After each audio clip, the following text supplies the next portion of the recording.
CDOT has decorated the roads in lights for the holidays. Those light up signs warning about DUI enforcement, because Colorado is on pace for the most deaths due to suspected drunk and drug drivers since 2004.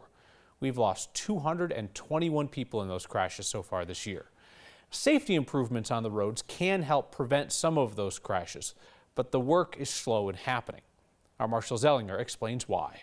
This sidewalk behind me for half a mile from 43rd and Wilson to 35th and Wilson did not exist, and it was the result of the death of our son Gavin. It's been 3.5 years since Melissa Meyer's 13-year-old son was hit and killed by a drunk driver in northwest Loveland, walking his scooter through a field on the west side of the road where the sidewalk ended. Dirt path. It was a goat path. This is how that side of the road looked until Melissa pushed for a safer route that opened this September. Why can't we be more proactive is what I'd like to see. 1 month after Gavin was killed, City Council heard from the city's Public Works Department on what it would take to improve this part of Loveland.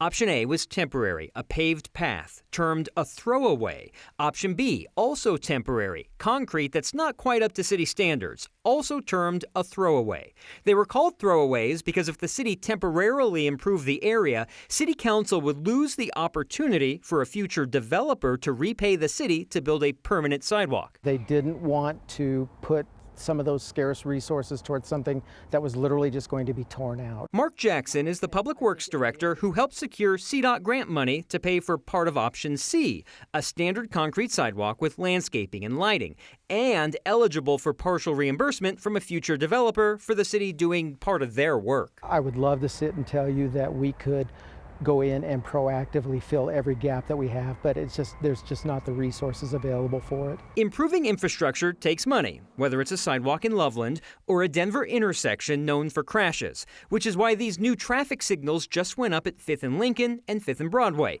Stoplights that went up more than 3 years after they were announced. A spokeswoman for CDOT's Department of Transportation tells me after the funding was secured, the design and build of the signals began, and that's when challenges were discovered, like addressing changes to the intersection's drainage. CDOT money was secured for both Denver and Loveland, but it got me wondering, if CDOT can award grant money to start a new project, can't it reimburse a city after the fact, a way to get work done faster?